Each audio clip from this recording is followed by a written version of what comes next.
ஜெய்பீம். பௌத்தம் வாழ்க.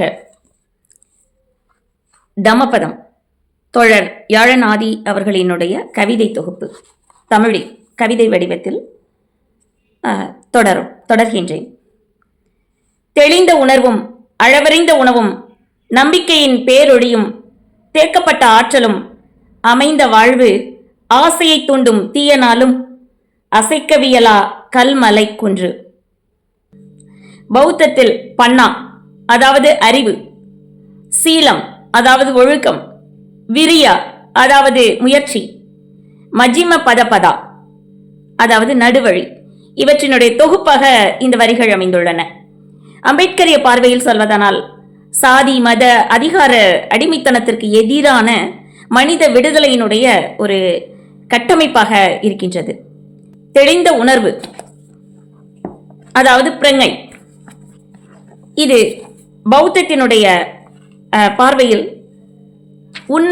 உண்மையான உலகை பார்க்கும் அந்த பார்வையை சொல்கிறது. உண்மையை உண்மை என்று அறி என்று புத்தர் சொல்லுவார்.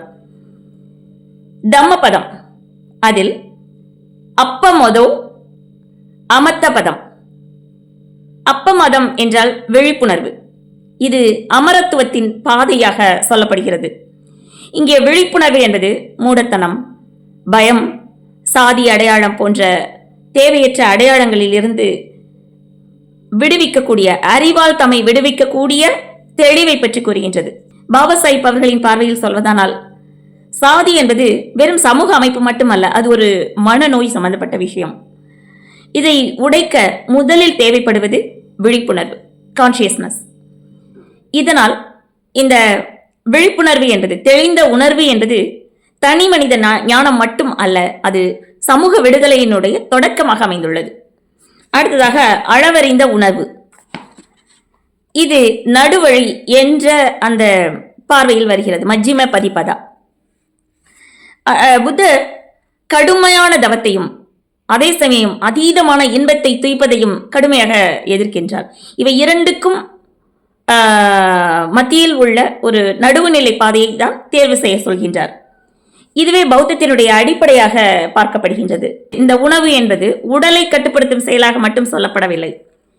இது அளவுக்கு மீறிய பற்றினை, ஆசையை, ஒரு வகையான வெறியை கட்டுப்படுத்தக்கூடிய வாழ்வியல் நெறியை பற்றி கூற தலைப்படுகின்றது. Bread is more important than temple என்பது போல மனிதர்களுடைய வாழ்வில் அடிப்படை உரிமைகள், தேவைகள் மறுக்கப்படும் இந்த சமூகத்தில் தர்மத்தை பேசுவது ஒரு போலியான அர்த்தமற்ற ஒரு செயல் என்பதுதான் பாபா சாஹிப் அவர்களின் பார்வை. அடுத்ததாக நம்பிக்கையின் பேரொளி.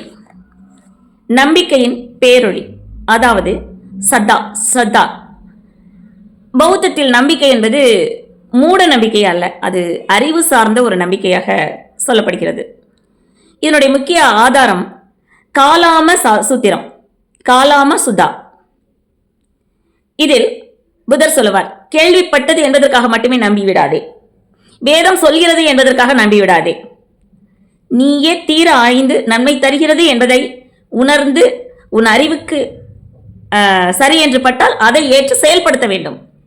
ஏறக்குறைய எப்பொருள் யார் யார் வாய் கேட்பினும், அதுவும் கற்க கசடர, இந்த இரண்டு குரட்பாட்களினுடைய சாராம்சம் தான் என்று வைத்துக் கொள்ளலாம். இந்த சூத்திரம் என்ன சொல்கிறது என்றால், புத்தர் பிளைண்ட் பிலீஃப், மூடத்தனமான நம்பிக்கையை வேண்டாம், கூடாது என்று சொல்கிறார். ஏனென்றால் பௌத்தம் என்பது ஒரு ரீசன் பேஸ்டு ரிலிஜன், ஒரு காஸ்மிக் ரிலிஜன், அறிவுபூர்வமான காரணக்காரிய தொடர்பு பேசக்கூடிய ஒரு மதம் அல்லது வாழ்வியல் நெறிகளை சொல்லக்கூடியது. இந்த வகையான நம்பிக்கையின் பேரொழிதான் சாதி மத இருளை கிழிப்பதாக, அந்த ஆற்றலை கொடுப்பதாக இருக்கிறது. அடுத்த வரி தேக்கப்பட்ட ஆற்றல். பௌத்தத்தில் வீரியா என்று சொல்வார்கள். பௌத்தத்தில் வீரியம் என்பதுதான் அஷ்டாங்க மார்க்கத்தின் முக்கியமான ஒரு அம்சம். சம்மா வாயமம் அதாவது ரைட் எஃபோர்ட். இதனுடைய பொருள் நல்லதை வளர்க்க வேண்டும், தீயதை எதிர்க்க வேண்டும்.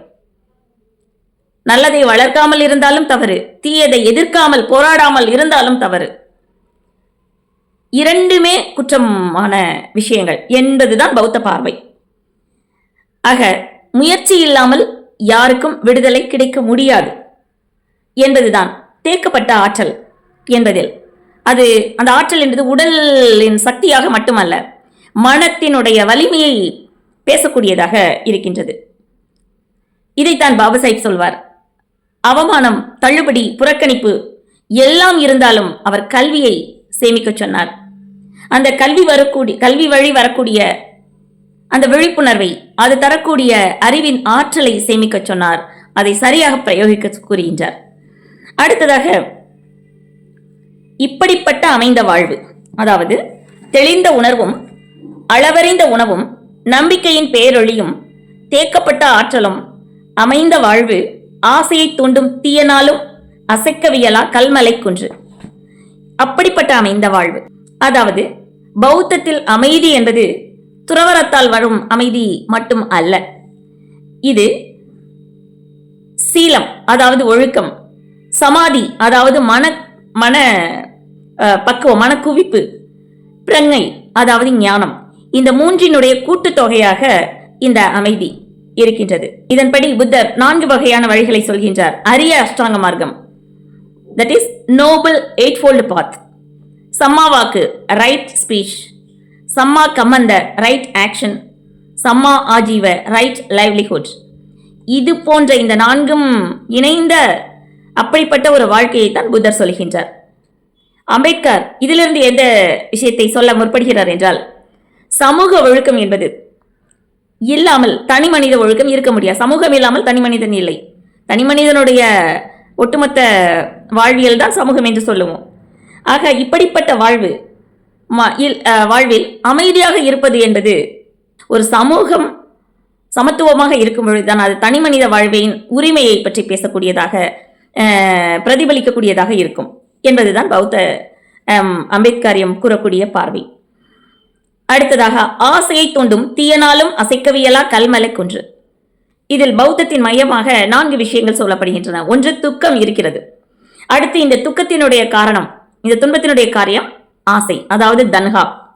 மூன்றாவது, துக்க நிரோக சாத்தியம், அதனுடைய வழி அஷ்டாங்க மார்க்கம் என்பதாக கூறுகிறார். அதாவது ஆசைதான் துன்பத்திற்கு காரணமாக இருக்கிறது. இந்த ஆசையை விட்டு விலகுவது, அதீத வெறியை கைவிடுவதுதான் துன்பத்திலிருந்து விடுபடக்கூடிய ஒரு தீர்வாக, வழியாக இருக்கும் என்பதுதான் நம்முடைய உள்ளீடான கருத்து.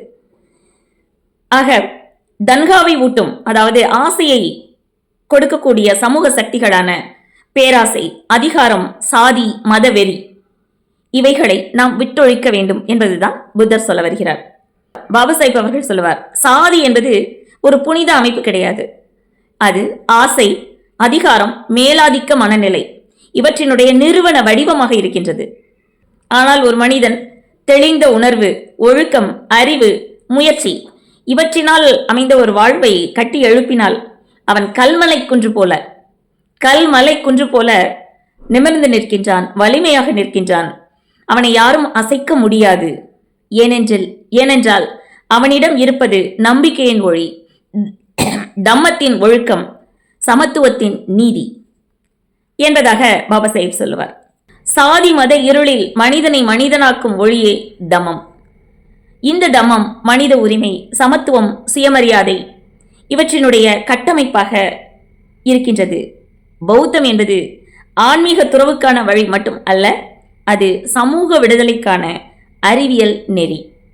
இதுவே இந்த வரிகளினுடைய பொருள். நாளை மீண்டும் தொடரலாம். ஜெய் பீம். பௌத்தம் வாழ்க.